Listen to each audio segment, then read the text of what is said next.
Hey, it's Oscar Dahl from Buddy TV. I'm here with Robert Nepper and Jody Lynn O'Keefe from Prison Break. Hi. How you two doing? You'll see. Yeah. It's going to be a kicker. Really well, actually. All right. I'm as excited as I've ever been. Well, can you two tell us a little bit about where your characters are going into season 4? Together. We're together. Oh, yeah? Yeah. They've teamed up the two bad guys, and it's great fun. Cool. Yeah. We just did our first episode together, and I've been looking forward to this since last year. I've always wanted to work with Robert, and here I am. He's the creepiest guy on the whole show. Yeah. And that's where I wanted to end up, was with Teabag. Well, I just did.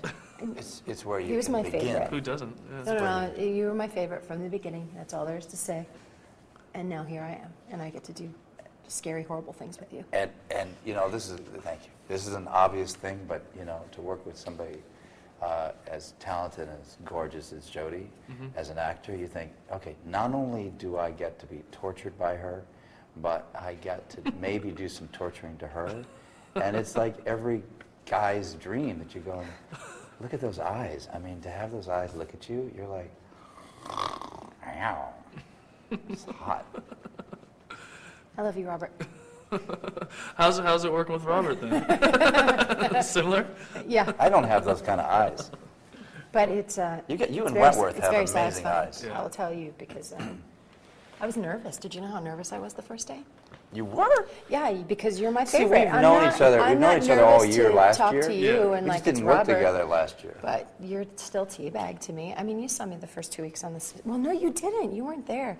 The first 2 weeks that I started working on Prison Break, I was a big fan of the show, and I couldn't call Wentworth. He was Michael. That was all there was to it. And they had to remind me like 7 or 8 times to take the. Can I say? Can I curse? To take the shit-eating grin off my face because I'm an assassin and I shouldn't be smiling because I was so happy. And then I really wanted to work with you, and then there I was, and you were in the room, and you're so good, and you're in the chair and the whole thing, and I just panicked. Yeah. I had Well, I had to leave. She didn't look at it. I had to all. walk away. I had to go away and not be near you for a few minutes, and I was like, Oh, it's like, I'm going to go and do a scene with Teabag, and I'm really excited about it. There you go. oh, that's so sweet. Being a fan of the show, how was it hard to kill Sarah last year? And what was it? Did you get a lot of fan reaction on the street, or? Oh my God, I did actually last year. It was hard. I wanted to call her, and they said that that wasn't a good idea. Yeah. And they said, you know, she doesn't know you, A, and B, it's a television show. I don't think that you should call her and apologize for taking her head off, because did you know that too? The other thing is I was really concerned. I just wanted to call her and tell her that I was sorry and that it wasn't my idea. And they said that she knew that. So the first few weeks, that's what I was doing too. I kept going up to Kevin and saying, no, really, I think maybe I should just call her. I'll just call her up and everything will be fine. And Kevin just said, Thank God you really didn't, because now you'd have to shouldn't do take back that." your apology. That's true. Yeah, the cat's out of the bag. She's not dead. I did not kill her with a serrated knife. Nice. So you two last season, spent most of the time in Panama. Now you're on the move. You've been on the move before. Which do you guys prefer? Kind of, being on the road, doing crazy things, or being in one place and kind of working? You talking about in real life or in the story life? Either or. Because they sometimes mirror each other and sometimes they're totally Yeah. opposite. How When about we moved to Dallas after Yeah. Chicago, I thought it was great because I thought, okay, we're on the run. I also, I have my family. They came with me to Dallas. I know nothing about Dallas. It's kind of like Teabag on the run because he's trying to figure out how to negotiate Dallas drivers. Yeah. And new place. Now we're back home, and for me, there's always sort of a what goes on in Vegas stays in Vegas kind of feeling of being on the road. It's kind of fun. Yeah. But there's also the great thing of like, it's nice, as Teabag would say, home. It's nice to be home back in LA. Yep. It's a great feeling. I agree. Yeah. They're equally I know she loves being as back great. here. Well, no, I do and I don't. I mean, I really like being on location, and I like that kind of camaraderie that we have with the cast. And Yeah. we're the only people we know, and we go to a new city, and we stick together, and we're all out to dinner together, and we just, you have a built-in When little you're on family. the road, it's just about the job, really. You You're become just- really close with the yeah. people that you're working with, because that's who you're with every single day. You can't go home at night and there's your family. It's strange. Yeah. I mean, you were lucky your family did get to come with you, but Yeah. when I got there, you guys were it. You're all I Yeah. knew, and so that's a really cool thing. It's like going away to college. Yeah. But then the other thing is being home is such a comfort to me because I know where I am. I'm not lost anymore. I know where the studio is. It's also- I have my routines. I have the restaurants I'd like to eat at. It's way easier to get a vegan meal here Yeah. than it is in Texas. The state bird is a cow. Do you know what I mean? It's like, I came to set, and the first day, it's 120 degrees, and they're like, what kind of meat would you like? There were 7 kinds of steak on the catering truck. Day one. It's like, because it was a big deal, it was day one, so everybody gets ribeye. I was like, well, what happens if I don't eat the red meat? Like, what do you do? So I ate a lot of red meat in Texas. I'll admit to you, I ate a lot of cow. It happened. And her personality changed, so let me Yeah, tell you. I did. I was a carnivore the whole time. The other cool thing about being back in LA, I know this is going to sound really corny, and What? Jody has this thing when she comes on the set, you know, we've both been doing a lot of stuff over the years, different jobs and stuff.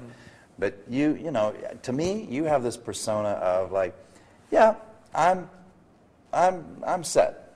I never have to worry about a job. My next job is Prison Break, then there'll be another one. But you have this aura about you that is calm, that's confident. It's like the word star. You got that thing about you that's nice. For me, I feel like I've kicked, I've scratched, I've fought for 20 years of different jobs that I've gotten, and I've supported myself. I've worked with a lot of great people, a lot of great directors, a lot of big stars. But this is like a big break for me. Yeah. And to come back home and to be driving my car and going, yeah, I'm one of those people that I see in the restaurants that go, look at so-and-so over there. You know, they're sitting at that table. I mean, we get that now with people seeing us. It's like, yeah, that's a nice feeling to be able to do that in your town where you live. Because LA is not usually very gentle on people about that. They're like, yeah, whatever, it's another actor. Yeah. But no, you're wrong, by the way.